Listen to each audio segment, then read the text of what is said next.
High viewers, welcome back to my channel. আশা করি সবাই ভালো আছেন। আজকে আপনাদের জন্য নিয়ে এসেছি স্পেশাল একটি সেমাই রেসিপি। আর সেমাইটি হচ্ছে নওয়াবি লাচ্ছা সেমাই। এই সেমাইটি খেতে কিন্তু খুবই মজা। আশা করি এই সেমাই রেসিপিটি আপনাদের ভালো লাগবে। চলুন তাহলে দেখে নিই কীভাবে তৈরি করবেন এই মজাদার লাচ্ছা সেমাই। প্রথমেই আমি চুলায় একটা প্যান বসিয়ে নিয়েছি। এখন এর মধ্যে অ্যাড করে দিচ্ছি 2 টেবিল চামচ পরিমাণ ঘি। এখন ঘিটা আগে আমি প্রথমে ভালো করে মেল্ট করে নিব। এখন এই ঘির মধ্যে আমি দিয়ে দিব সেমাই। এখানে আমি 400 গ্রামের মতো লাচ্ছা সেমাই নিয়েছি। আপনারা যে কোনো ব্র্যান্ডের ভালো লাচ্ছা সেমাই এই সেমাইটার জন্য ইউজ করতে পারেন। এখন আমি এই সেমাইটা প্যানের মধ্যে ঢেলে দিচ্ছি। এখন এই ঘি দিয়ে এই সেমাইটা আমি কিছুক্ষণ ভালো করে ভেজে নিব। তবে অবশ্যই সেমাইটা অল্প আঁচে ভাজতে হবে, কারণ বেশি আঁচে ভাজতে গেলে সেমাইটা পুড়ে যাওয়ার সম্ভাবনা থাকে। তাই হালকা মাঝারি আঁচে এই সেমাইটা আমি ভেজে নেব। এখন প্রথমে এই সেমাইটা কিছুক্ষণ কয়েক মিনিট ভেজে আমি এর মধ্যে দিয়ে দিব হচ্ছে সুগার। আমি এখানে হাফ কাপ পরিমাণ সুগার দিয়ে দিচ্ছি।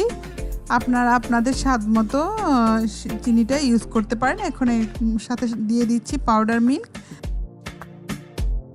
এখানে আমি 1 কাপের মতো পাউডার মিল্ক দিয়েছি। এখন এই পাউডার মিল্কটা ভালো করে সেমাইয়ের সাথে ভালো করে মিশিয়ে নিচ্ছি।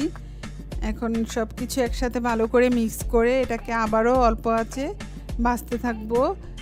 ভালো করে কিছুক্ষণ ভেজে আমি এর মধ্যে দিয়ে দিব কিছু কিশমিশ। কিশমিশটা দেওয়ার কারণে কিন্তু সেমাইটা খেতে ভালো লাগবে, কারণ সেমাইয়ের মধ্যে একটু কিশমিশ থাকলে সেই সেমাইটা খেতে ভালোই লাগে।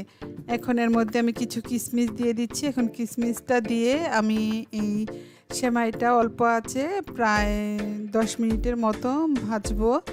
সেমাইটা ভালো করে অল্প আঁচে আস্তে ধীরে হচ্ছে এটাকে ভেজে নিতে হবে। অনবরত এটা নাড়তে হবে, কারণ যাতে নিচে লেগে না যায়, কোনো অংশ পুড়ে না যায়, তাই অনবরত এটা নাড়তে হবে। এখন আমার সেমাইটা প্রায় ভাজা হয়ে গিয়েছে। এখন এইখানে থেকে আমি 1 কাপ পরিমাণ সেমাই প্যানের মধ্যে রাখবো, আর বাকি সেমাইটুকু একটা বাটিতে তুলে নিব। আমি একটা বাটিতে তুলে নিয়েছি। এখন যে 1 কাপ সেমাইটা প্যানের মধ্যে ছিল, সেই সেমাইয়ের মধ্যে আমি একটু জর্দার রং দিয়ে দিয়েছি। এখন এই জর্দার রংটা দিয়ে এই সেমাইটা আরও কিছুক্ষণ ভেজে নিব। আর এইটা কিন্তু পুরোপুরি অপশনাল। আমি এই সেমাইটুকু জর্দার রং দিয়ে ভেজে নিয়েছি, কারণ এই সেমাইটা দিয়ে উপরের লেয়ারটা দিব, যে সেমাইটা কয়েকটা লেয়ারে তৈরি করব, দেখতে সুন্দর লাগে, তাই আমি এখানে জর্দার রংটা ইউজ করেছি। আমার সেমাইটা ভাজা হয়ে গিয়েছে। এখন আমি আরেকটা প্যানে হচ্ছে এখানে 1 লিটার গরুর দুধ নিয়েছি। এই দুধটা কিন্তু আমি আগেই জাল করে নিয়েছি। এখন জাল করে এখন এই দুধটাকে আমি আবারও হচ্ছে জ্বালাবো। এখন একটু দুধটা হালকা গরম হলে আমি এর মধ্যে দিয়ে দিব পাউডার মিল্ক।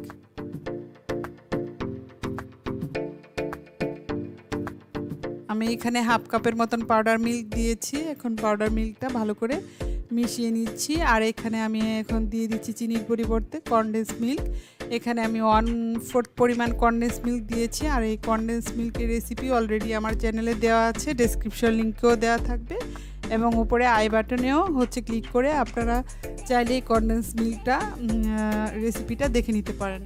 এখন আমি এর মধ্যে দিয়ে দিচ্ছি ডানোর একটা ক্রিম। এখানে আমি 170 গ্রাম একটা ডানো ক্রিম পুরোটাই ঢেলে দিয়েছি।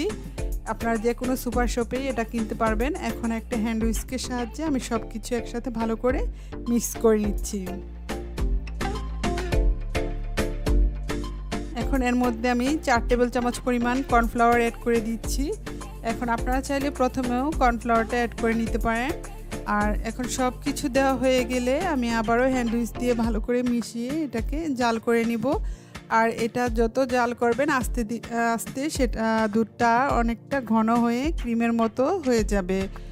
আস্তে আস্তে জাল করতে থাকলেই দুধটা ক্রিমের মতো হয়ে যাবে। এখন এটাকে আমি ভালো করে বেশ কিছুক্ষণ জ্বালিয়ে নিব।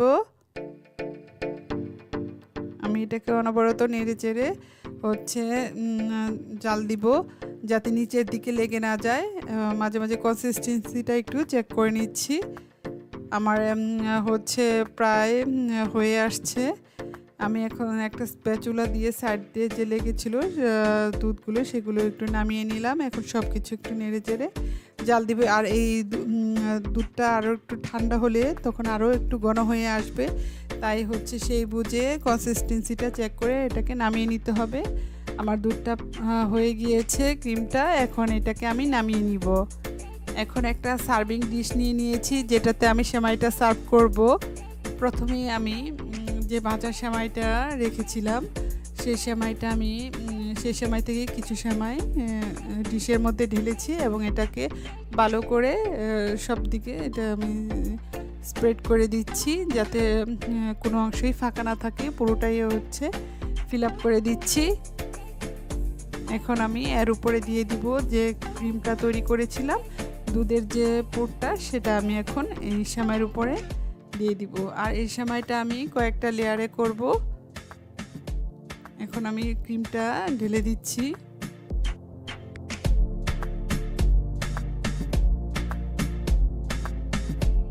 এখন একটা স্প্যাচুলা দিয়ে আমি ভালো করে সেমাইয়ের উপরে ক্রিমটা ভালো করে ছড়িয়ে দিচ্ছি।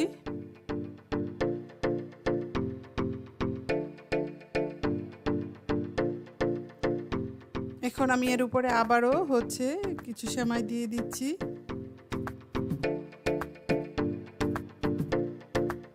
সেমাইটা দিয়ে আবারও উপরে ক্রিমটা আমি সেমাই দিয়ে ঢেকে দিচ্ছি। এখন আমি এর উপরে আবারও হচ্ছে ক্রিম দিব। বাকি যে ক্রিমটুকু ছিল সেই সবটুকু ক্রিমই আমি এখন এর উপরে ঢেলে দিব।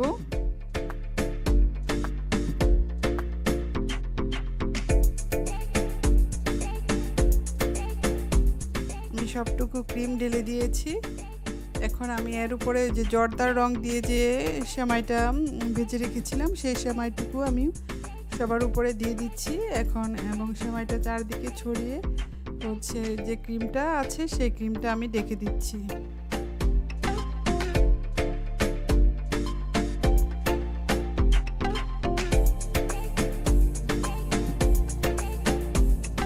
এখন এই সেমাইটাকে আমি গার্নিশ করে দিচ্ছি কিছু পেস্তা বাদাম দিয়ে। আর এই পেস্তা বাদামটা কিন্তু আগে আমি ধুয়ে ভালো করে পরিষ্কার করে নিয়েছি। এখন এখানে আমি কিছু পেস্তা বাদাম এবং সাথে কিছু কাজু বাদামও দিয়েছি এবং সবশেষে সৌন্দর্যের জন্য একটু বেশ কয়েকটা চেরি দিয়ে দিয়েছি। আমার সেমাইটা তৈরি হয়ে গিয়েছে। এখন এই সেমাইটাকে আমি 2 ঘন্টার জন্য ফ্রিজে রেখে দিব। 2 ঘন্টা পর আমি এটা ফ্রিজ থেকে বের করে সার্ভ করব। আর সেমাইটা কিন্তু ঠান্ডা ঠান্ডা খেতেই ভালো লাগে। আমি ফ্রিজ থেকে হচ্ছে সেমাইটা বের করে নিয়েছি। এখন আপনাদেরকে একটু কেটে দেখাচ্ছি। এই সেমাইটা কিন্তু খেতে খুবই মজা, উপরের দিক থেকে একটু ক্রাঞ্চি হয়, ভিতরের দিকে একটু সফট হয়। আর এই সেমাইটা কিন্তু খেতে খুবই মজা। আশা করি আপনাদের এই রেসিপিটি ভালো লেগেছে এবং বাসায় অবশ্যই ট্রাই করবেন। আর ট্রাই করলে অবশ্যই আমার ফেসবুক পেজে শেয়ার করতে ভুলবেন না। সবাই ভালো থাকবেন। আল্লাহ হাফিজ।